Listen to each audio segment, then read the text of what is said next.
ओम तव कथामृतं तप्तजीवनं कविभिरीडितं कल्मषापहं श्रवणमंगलं श्रीमदाततं भुवि गृह्णन्ति ये भूरिदा जनाः।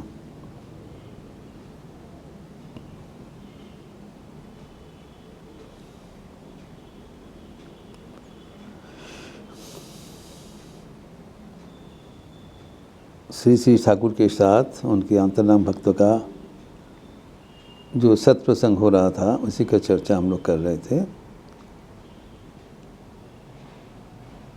ठाकुर के शरीर में जो कठिन पीड़ा हुआ था उसका कारण क्या है, यही चर्चा हो रहा था। अनेक प्रकार से इस प्रसंग का चर्चा हुआ। अभी और एक दृष्टिभंगी से हम लोग देख रहे हैं।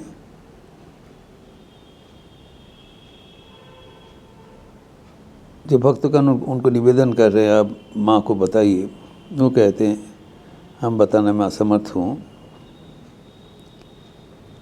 क्योंकि भक्ति एकमात्र प्रार्थनीय है।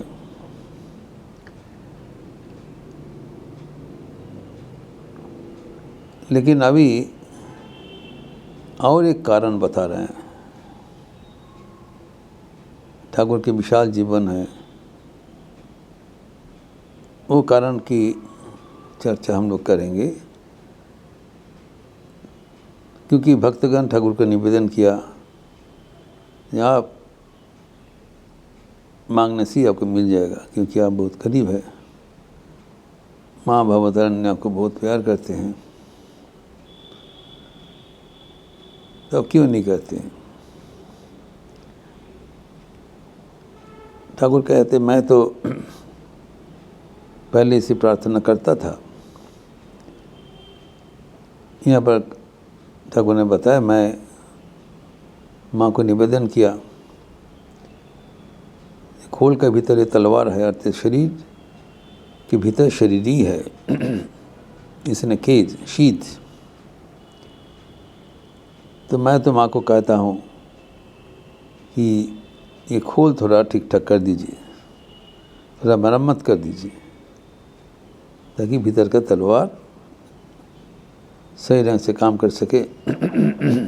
शीत, this cover should be well protected, well maintained. लेकिन अभी बता रहे हैं वो भी आजकल बोलने में असमर्थ हो जाता हूँ।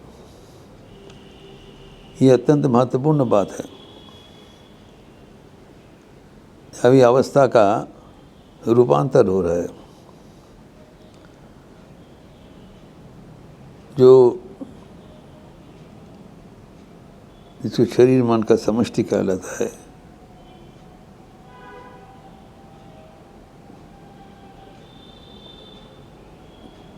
जो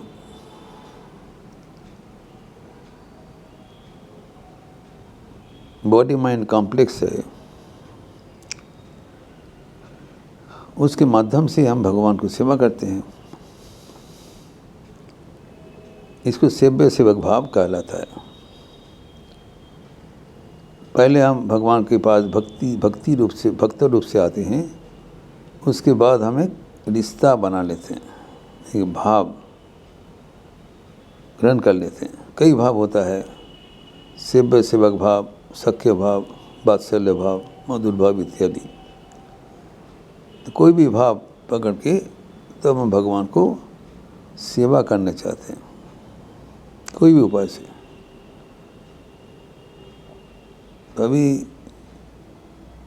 यहाँ पर कह रहे हैं उसको मंगलवार, सोमवार, इसी करके नाना प्रकार का भाव से। अभी कोई देवी की भाव है, कोई अभी यहाँ पर जो बोल रहे हैं जिस सेवक सेवक भाव बदल, क्या अभी होता है कि जब भीतर में देखता हूँ तब मुझे नहीं मिलता है। मैं को खोज कर तलाश करने से भी मिल नहीं मिलता है। जो भीतर में एक सेव्य है, एक सेवक है, भगवान है और भक्त है। अभी तलाश करने से भक्तवा नहीं मिलता है, सब भगवान में ही तल्लीन हो गया। अर्थात जो द्वैत भाव था वह अद्वैत भाव में पर्यवसित हो गया। The individual self got merged in the universal self is the culmination of devotion. अगर भीतर में when I search my self, जब स्वयं को ढूंढता हूँ, स्वयं को नहीं मिलता है, वो आप ही है। पहले दो था, आप और मैं, फिर बाद में क्या है, मैं लोप हो गया। यहाँ पर बोल रहे हैं मेरे कोई पता नहीं लग रहा है। Everything got merged in the divine. तब अगर हम भीतर में तलाश करते हुए हम देखते हैं नीचे कि मुझे भी ना और कोई है नहीं, मैं भगवान से तल्लीन हो गए, भगवान ही है, हमारा अस्तित्व नहीं है। अगर हमारा अस्तित्व ही नहीं है तो कौन किसको क्या प्रार्थना करेगा, किसका बीमारी है। Is the highest kind of realisation, culmination of our spiritual attainment. ये ठाकुर बोल रहे हैं। जो हमारा भाव का रूप बदल गया।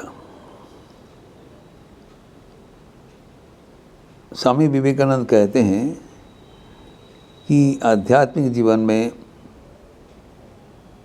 शुरुआत से लेकर अंतिम तक जितने भाव का रूपांतर होता है वो सब श्री राम कृष्ण आपने जीवन में करके गए।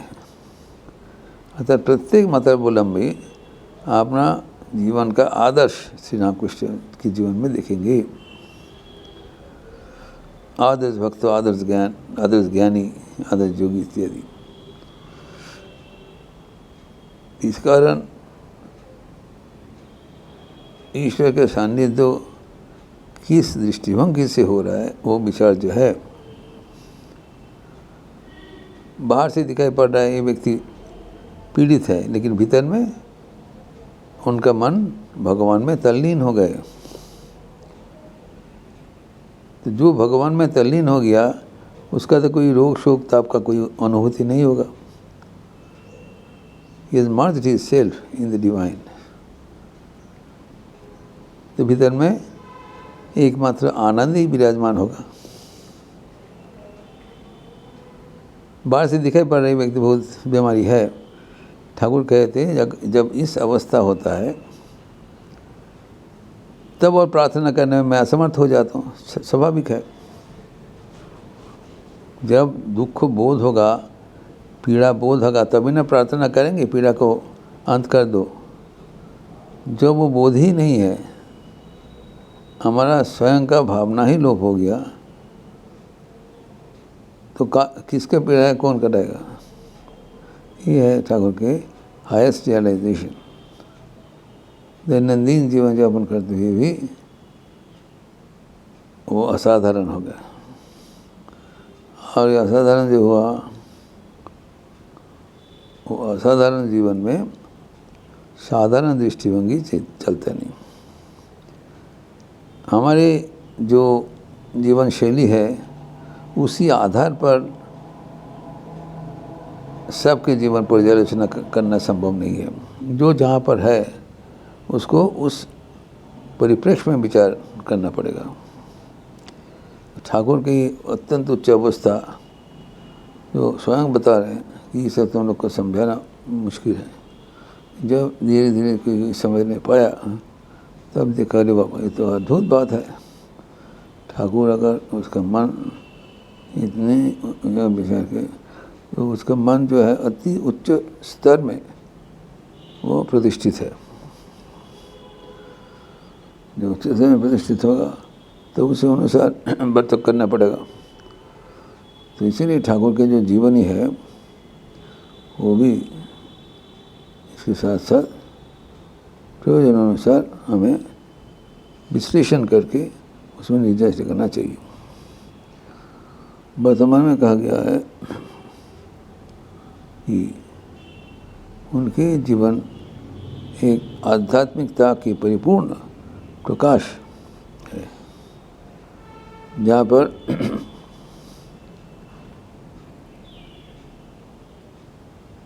उसको विचार करने से एक दूसरा अर्थ निकल जाता है।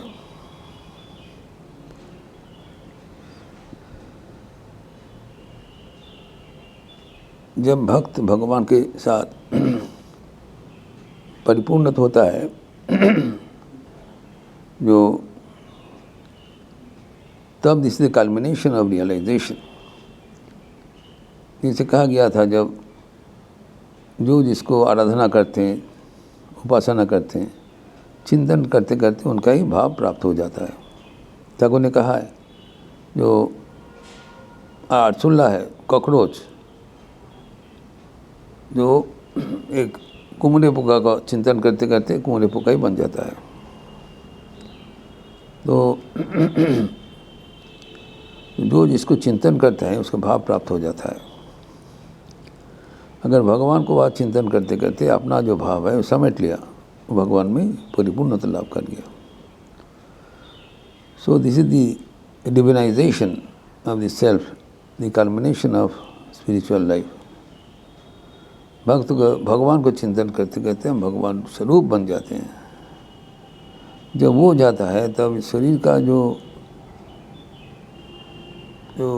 कमियां है, दुर्बलता है, वो शरीर का है, कष्ट है, लेकिन शरीर के भीतर जो शरीर ही है वो इसको ऊर्ध्व है, उनका कोई संस्पर्श नहीं होगा, वो विलक्षण रहेंगे, लेकिन उनका जो आगमन का प्रस्तुति यहाँ पर है, जो है विधर में।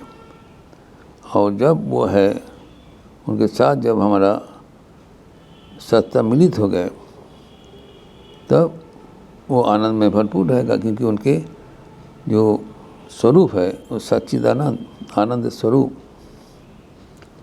ये सब उनके अपीयरेंस है जो इनको स्पर्श नहीं करते। जिसे ठाकुर कहते हैं, जो आसमान में वो कोई गंध नहीं रहता असीम में, ये हमारा जो ऊर्ध्व चले जाते हैं, सबको ऊर्ध्व चले जाते हैं, उसमें ही not be affected by this worldly matters, उधर रहेगा, ठीक है।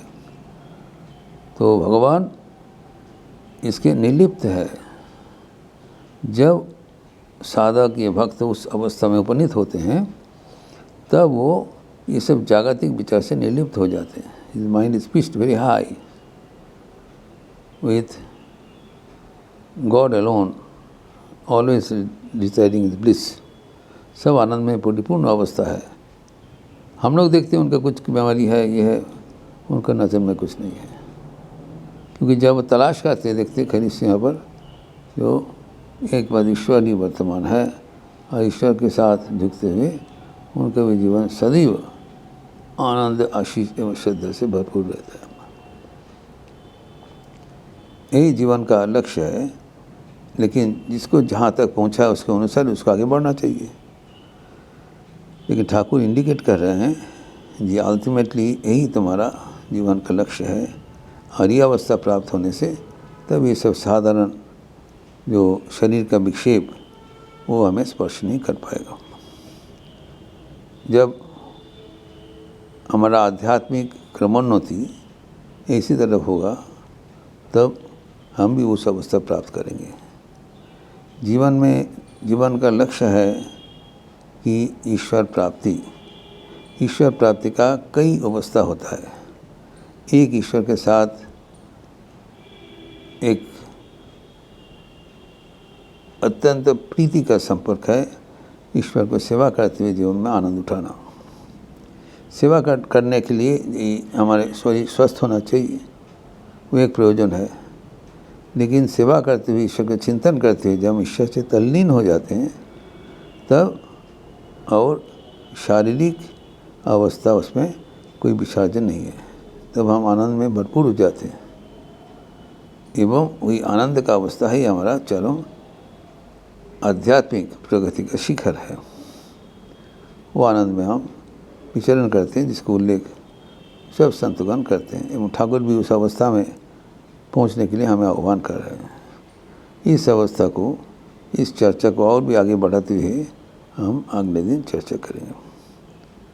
ओम शांति शांति शांति। हरि ओम तत्सत। श्री रामकृष्णार्पणमस्तु। अच्छे रहिए, स्वस्थ रहिए, आनंद में रहिए। नमस्कार।